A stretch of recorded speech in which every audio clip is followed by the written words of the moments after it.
Boozer's going to be playing. So it's all good stuff. Back up tomorrow. This year, all the games are live. FS1. Say goodbye to Takeout Hello to HelloFresh. Healthy ingredients, easy to follow recipes, shipped to your door, limited time. $30 off your first box. HelloFresh.com. Free shipping. HelloFresh.com/Colin. Okay, so this is an incredible story. Kawhi Leonard, last Friday, through his uncle, released to members of the media, I want out. I'm not interested. I don't want to play in San Antonio. And Greg Popovich said, all right, I'm going to go to San Diego and talk to this kid. And they did, and it was yesterday. And Kawhi Leonard told him, I'm not interested. Kawhi Leonard doesn't talk much. Apparently, he talks forcefully. According to Stephen A. Smith, he told Popovich, I don't want to be here. I don't want to be in San Antonio. I don't want to be there any longer. Good for him.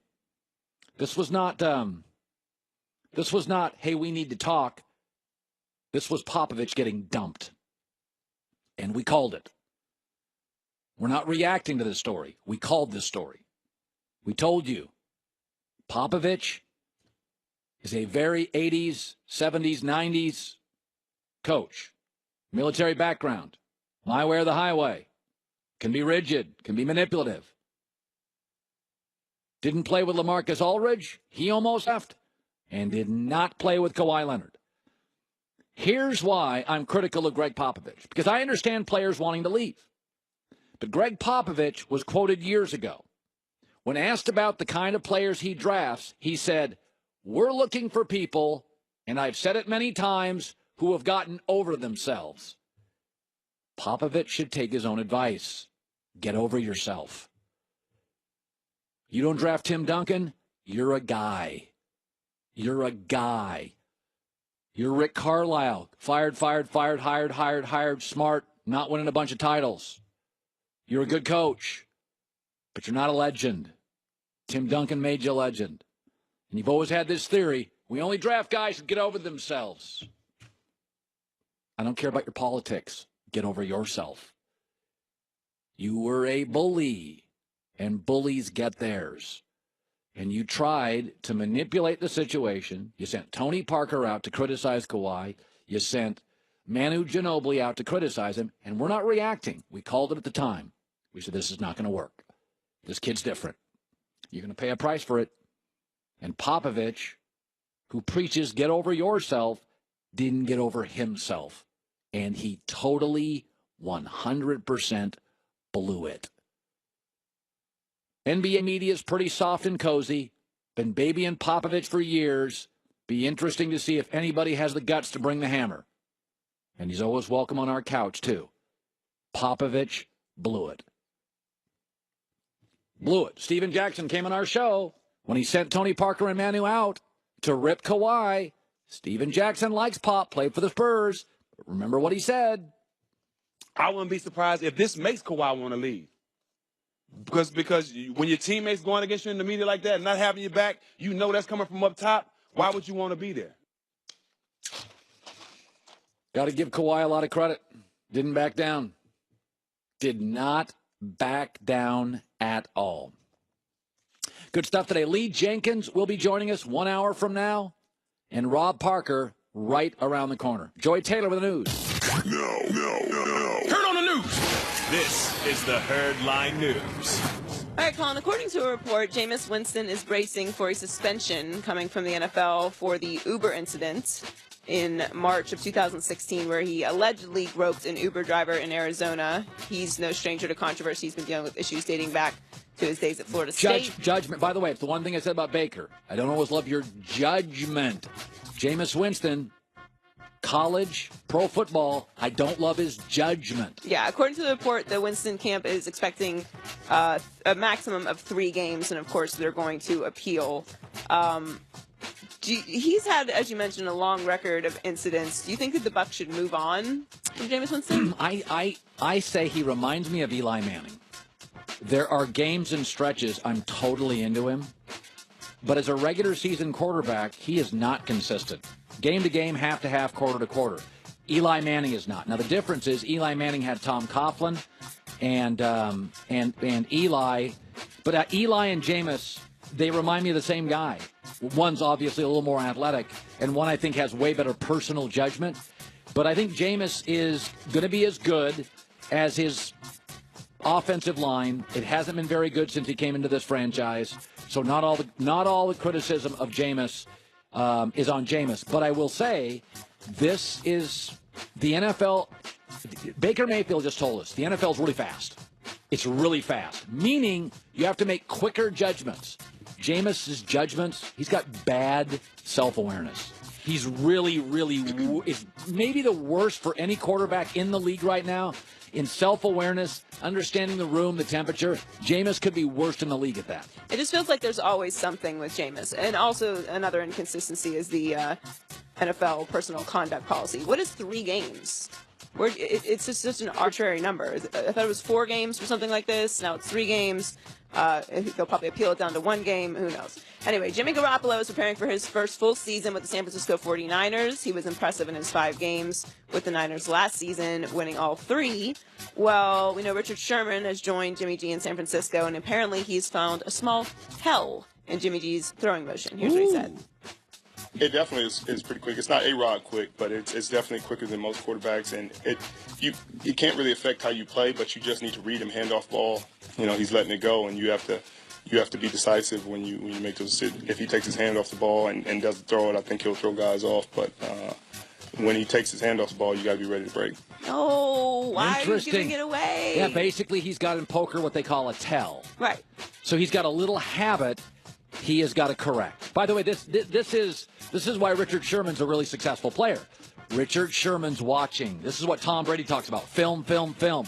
Richard Sherman has noticed a tell with Jimmy Garroppolo. So now, by the way, a good teammate takes that public and says, okay, dude, or, you know. So you like that he made it doesn't bother me. I mean, in the end, you got to get it fixed. Jimmy Garoppolo's got to get his tell fixed. I don't know. I mean, like, obviously it's amazing that Richard Sherman noticed that, and he is a very cerebral player, so it doesn't surprise me that he did. I feel like you just pull him aside, like, hey, we got to work on this, you know? Yeah, you're probably right. Yeah, you know, make it public. Everyone's going to be like, I mean, obviously there's other smart players out there who are watching film who may have noticed it, but now it's like, oh, yeah, I see it now. So, well, at least he'll work on it. And finally, Argentina plays Croatia today at 11 a.m. Eastern on Fox. Lionel Messi had a tough game in Argentina's opener versus Iceland, missing a penalty kick that would have won the match. And according to Messi's mother, she said Messi wants to win the World Cup so badly he suffers and breaks down crying. There's a lot of criticism in the soccer world that Messi doesn't care about his national team, which his mom says is completely unfair. But we're pretty oblivious to the pressures that we put on these guys, and World Cup is obviously a whole nother level. By the way, we've always said when Michael Jordan, he was a good clutch player, and LeBron wasn't a great clutch player. The knock on Messi is he hasn't been a great clutch player. He's just a great player. Ronaldo has been more of a clutch player. And Ronaldo's had a great World Cup so far. Messi's got to prove himself today in a half hour. Do you think that we are a little too hard on them, or this is just part of the game? Listen, NBA and international soccer are all about the star. And in football, you can have the best player in the league. Walter Payton was the best player in the league in the NFL for years. Couldn't get to the playoffs. If you have the best basketball player and the best soccer player, you are going to be a viable championship contender. LeBron just took a bunch of yard sale items to the finals. So I think the pressure is understandable because this is why those two positions in sports get paid the big money. Well, it's the biggest stage. I always say, you know, if you're going to receive the biggest praise, you're going to receive the biggest criticism. That's part of being a superstar. But don't mess with mama. When mama gets involved, you got to be a little careful. Joey Taylor with the news. Well, that's the news. And thanks for stopping by. The Herd Line Let's News. bring in the FS1 instigator. He is all worked up today, will not be denied. USC. Is that Joy Taylor over there? She's a new member of the show. I know. Hi, Joy. Hi, Rob. Good Even to has see you. insurance. We put her on the insurance plan. Everything. She gets swag and stuff. She's a member of the team. I do. now. I got a Herd coffee cup. Yeah. So I'm official now. What a great team. I'm happy for both of you. Thank you. By the way, the NBA off season, my God, it's unbelievable. It's better than the regular season. You got a problem with that? I do. It's not the off season is now where we are in the NBA. It's more dramatic and has more twists and turns than the actual basketball. People are more caught up. Where's LeBron going? What's going to happen? What about the trades? It's like the soap opera or the WW. What is it? WWE. Yeah. Yeah. That's where we are now. Let's rename the NBA to the NBA WWE because that's where we are. It's like scripts. But by the way, you're a baseball Hall of Fame voter. We used to have the Hot Stove League. No, I get that, but this is ridiculous only because, Colin, the basketball's not good. The regular season, you know, this is almost unwatchable. It is not. We just had a final that was a 4-game sweep. Last year was a 5-game sweep. It's awful. First of all, the Western and Eastern Conference Finals were the highest rated in 15 years. The Celtics versus LeBron was great. The Rockets against the Warriors was amazing. Game 4, Colin, was the worst-rated game, clinching game of an NBA Finals since 2009. It was awful. And the numbers this past year were slightly down. All I'm saying is enough with the same two teams that only have a chance to win. It's always Golden State and the team LeBron's on. We've seen that movie. By the way, what about LeBron heading west? It does look like the Lakers last night made a couple of moves. Kawhi told Pop no thanks. It does feel like we got movement heading west, right? LeBron west? I think it's a mistake. I think LeBron will regret it and rue the day that he moves west. I've always said he's allergic from competition. And when you look about going to the West, Colin, all these good teams and where you are, there's a good chance that LeBron's not even going to make it to the finals, could get knocked out in the first or second round, and it's not going to be the cakewalk he's been used to. And I think he's better off staying in the East with Philly and building that team with those younger guys, those younger stars. I like Simmons. I like Embiid. I like that. I'm just not so sure that coming out west is going to be the right elixir for him. Let me ask you. Let's say it's LeBron, Kawhi, Kuzma, and a bunch of guys. Is that not a Western Conference Finals team? No. I'm not convinced. Are they going to beat the Warriors? No. Until further notice, barring some major injury or, you know what I mean, something like that, I got the Warriors winning again next year. You don't have the Warriors winning again next year? What would be your reason to think that they would win? By the way, you guys like you always rip LeBron, doesn't want to compete, but isn't going for the greatest of all time mantle, isn't that competition? And LeBron knows if he goes west, all he has to win is one ring. And he will win a ring with 3 different teams. No, but that's not the part where I'm saying he doesn't, is that he always has to be stacked in his favor. That's the difference. Is that weak or is that smart? No, that's weak. It's weak, Colin. I get it. Smart, yes. If you want to go, why don't you just go play for the Warriors? If it's just about winning a championship, go play for the Warriors. Take no money, join that team, and what would that do? What would that solve? You would feel good if he went there and won 3 more rings? But nobody would say that. No, I mean, my feeling. So what's the difference? You're saying smart. How is that not smart? Go to the Warriors. Well, first of all, we don't know, and I'm a big believer in this. I don't think the Warriors want him. But why not? Because he should say, I'll play for free. But by the way, they don't want him because they don't. By the way, the Warriors are a bad example. They don't want him. They're not recruiting him. They're not interested. They've got their guys under contract. Warriors don't want LeBron. By the way, if I ran Golden State, I don't want LeBron. Even the Warriors don't get their due. They're a dynasty. They've won 2 in a row, 3 out of 4.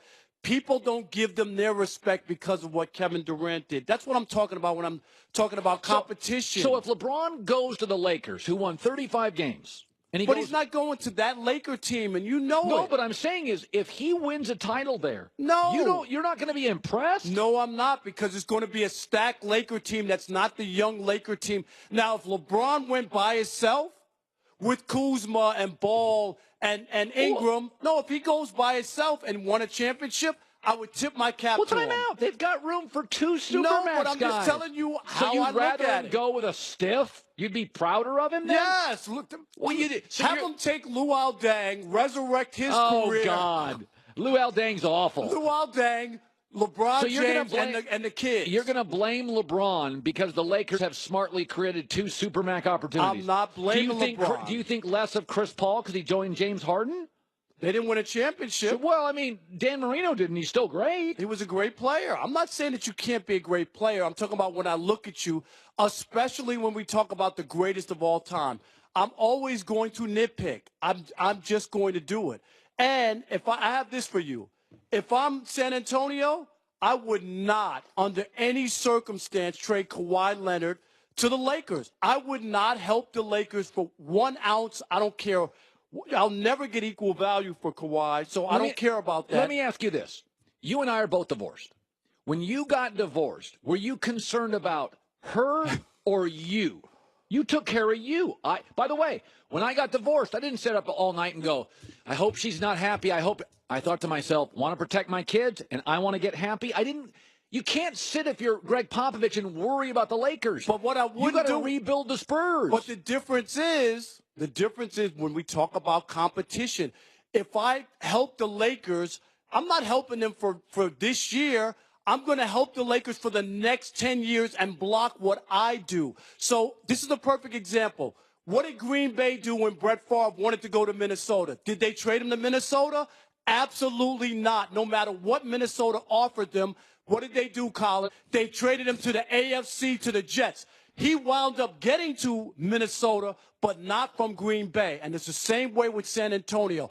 I'm going to trade you to NBA Siberia. So you go to Sacramento or you go to Orlando and you go there. But what if they don't give you the package? You're never going to get an equal package. You're already at a loss. But I want to get the best I can get. No, and you know what it would be like? It would be like your woman's about to leave you, and you're going to load up her stuff, put it in the moving van, drive her to the new guy's house, and then pay the security for their apartment for the first month.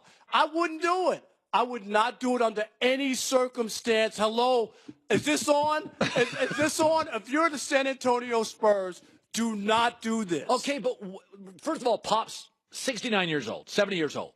He's not going to be coaching this league in 10 years, even Pop. The bottom line is, what if the Lakers give you 3 draft picks, Kyle Kuzma, and I'm going to take Sacramento's inferior offer? I got to get good. My whole point is, you can't worry in a divorce about other people's happiness. You got to take care of you. I get it. So I'm asking you, why did Green Bay not trade Brett Favre to the Minnesota Vikings where he wanted to? Brett Favre was a great player for you. He won you a championship. Why not make Brett Favre happy? I'm not making Kawhi Leonard happy. He's about to walk. He wants to walk out on you. That's going to damage your organization. I'm not going to reward that guy. Good luck to him playing Sacramento. So you're gonna take an inferior pack. Joey, what do you make of this? I mean, in theory, it sounds nice, and believe me, Rob, you know that I'm a petty person. I want to maneuver the situation with you. The problem is, if you're the Spurs, you can't just, Kawhi is going to leave either way. So you can't leave yourself exposed. You have to try and get the best package for him, wherever that is, even if it's in the West. So what Joey is basically saying is, you're already getting punched in the forehead losing Kawhi. Right. Don't get punched a second time and get crappy assets for it. There's no scenario if Kawhi wants to leave that he doesn't leave when he can. So at least get what you can for him. If your wife leaves you, she leaves me. I got to salvage something. At least get the other guy's Ferraris. Yeah, all right, here's my other scenario. All right. I hold on to him until the trade deadline. By that time, the Lakers are tapped out because they've already spent the money on LeBron and Paul George. Okay. So now he can't go there, and I'll take something at the trade deadline, and I would do that to prevent him from going to the Lakers. Okay, now that's different, though. That is what I would call business. You know you're going to lose him, so I'm going to manipulate the situation as best I can. And maybe at that point, Philly's desperate, right? They say. And they step up and give you a better package. And give you a better package because now we're in the mix. We're seeing what's going on. And if we add Kawhi at the trade deadline, we got a chance to come out of the East and really compete for a championship. He becomes more valuable later on for those teams on the cusp. Now, I feel, Joy, like that's different. That's a different argument. It's different, but it's still risky. And if you are Popovich and the Spurs, They don't do risky moves. They do calculated, intelligent basketball, legendary franchise moves. I understand what you're saying, but this isn't how they've ever operated. They operate from a different You live in Los wavelength. Angeles. Why do you hate Los Angeles? What, you moved here. I love L.A. Can you cue the Randy Newman music? I love L.A. I do. You know I do. But I wouldn't help L.A. Don't you I'm want talking to... about it from a basketball standpoint. I used to love the NBA. I've been covering the NBA since 1987. What I'm watching now and these super teams has damaged the league. It's unwatchable during the regular season. We can't have just 2 or 3 really super teams. It's not good for a league. It just isn't. It's not that I hate the Lakers and I don't want to see them do well or whatever. I just don't think it's great. If I'm the commissioner, this isn't what the league is about. It shouldn't be about this. We just saw it. So you just want the Lakers and Golden State? Is that where we are? Stay there. Rob Parker returns in just 1 second. It's the Herd. So-so pizza? Not in this house.